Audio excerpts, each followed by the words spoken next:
ایک لڑکی سے زنا ہو گیا، زنا ہو گیا، حکومت کے زمانے کی بات، زنا ہو گیا، زنا ہوا تو اس لڑکی کا کنواراپن اور بکارت ختم ہو گئی، کنواراپن اس کا ختم، لڑکی میں عیب ہو گیا۔ کچھ زمانہ گزرا کہ کہیں سے اس لڑکی سے شادی کا پیغام آیا، اس لڑکی کے ماں باپ کو خیال آیا کہ ہمیں اس لڑکی کی شادی کے بارے میں مشورہ کرنا چاہیے کہ بھائی لڑکے والوں کو بتا دیں لڑکی کے اندر عیب ہے، لڑکی میں یہ عیب ہے۔ گئے حضرت عمر کے پاس، جا کے کہا مومنین ایک مشورہ کرنا ہے، کیا بات ہے؟ کہ ہماری لڑکی سے زنا ہو گیا تھا اور اب اس لڑکی کو کہیں سے شادی کا پیغام آیا ہے، ہم سوچ رہے ہیں کہ لڑکے والوں کو بتا دیں کہ بھائی لڑکی میں عیب ہے، آپ شادی کرو یا نہ کرو، اس لیے کہ عقد ہو رہا، ایک معاملہ ہو رہا، لڑکی میں عیب ہے، ان کو ہم بتا دیں کہ لڑکی ایسی ہے۔ حضرت عمر نے فرمایا کہ اگر تم نے لڑکی کا حال میرے علاوہ اب کسی کو بھی بتلایا اور کسی کو معلوم ہوا کہ لڑکی میں یہ عیب ہے تو میں تمہیں اتنی سخت سزا دوں گا کہ سارے ملکوں کے لیے عبرت بن جائے گی۔ اگر تم نے لڑکی کا حال کسی کو بتایا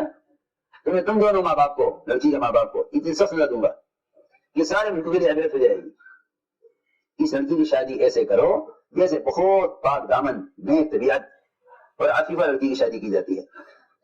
اس طرح شادی کرو اس لڑکی کی، اس کی شادی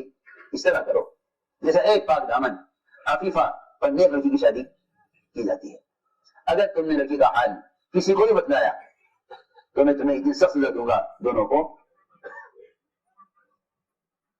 چنانچہ عمر رضی اللہ تعالیٰ نے سخت دھمکی دی اس کے ماں باپ کو اور یہ فرمایا کہ اس لڑکی کے اس عیب کا کسی کو علم نہ ہو، اس کے عیب کا کسی کو علم نہ ہو۔ میرے دوستوں عزیزو، یہ سارے اصول اصلاح اور اجتماعیت کے لیے ہیں، یہ سارے اصول اصلاح اور اجتماعیت کے لیے ہیں، اس لیے کہ جو مسلمان کے عیب کو دیکھ کر دوسروں کو خبر کر رہا ہے اس کو ارادہ مسلمان کی ذلت کا ہے، اس کا ارادہ مسلمان کی ذلت کا ہے، اور اللہ رب العزت ان کو ذلیل کر دیں گے جو کسی مسلمان کو ذلیل کرنا چاہے گا۔ سوچنے کی بات ہے، جو اللہ کی مخلوق کی ذلت کا ارادہ کرے اللہ اس کی عزت کا ارادہ کیسے کر لیں گے؟ کسی مسلمان کی ذلت کا ارادہ کرے اللہ اس کی عزت کا ارادہ کیسے کر لیں گے؟ ممکن ہی نہیں ہے، ممکن ہی نہیں ہے کہ کوئی شخص کسی مسلمان کی ذلت کا ارادہ کرے اور اللہ رب العزت اس ذلیل کرنے والے کی عزت کا ارادہ کرنے ہو ہی نہیں سکتا۔ اس لیے فرمایا کہ اللہ رب العزت امت کی اصلاح کا کام ان لوگوں سے لیتے ہیں جو مسلمان کے عیب کو دیکھ کر چھپا لیتے ہیں، مسلمان کے عیب کو دیکھ کر چھپا لیتے ہیں۔ تو مسلمان کے عیب کو دیکھ کر چھپا لو، مسلمان کے عیب کو دیکھ کر چھپا لو، تو اللہ تعالیٰ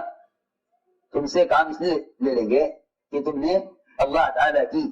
ایک صفت، اللہ تعالیٰ کی ایک صفت وہ تم نے وہ صفت تم نے اپنے اندر پیدا کی ہے، تم نے اللہ تعالیٰ کی ایک صفت اپنے اندر پیدا کی ہے، اللہ تم اس لیے کام لے لیں گے کہ اللہ تعالیٰ کی صفات میں سے ایک صفت ستار ہے، ایک صفت ستار ہے۔ اگر تم نے ایک مسلمان کے عیب کو دیکھ کر چھپا دیا تو اللہ تعالیٰ تم سے اس لیے امت کی اصلاح کا کام لے لیں گے کہ تم نے اللہ کی صفت اختیار کی ہے، کیونکہ اللہ کی ایک صفت ستار ہے، تو تم نے صفت اختیار کی، اللہ تعالیٰ تمہارے اس صفت کو اختیار کرنے کی وجہ سے تم سے امت کی اصلاح کا کام لے لیں گے۔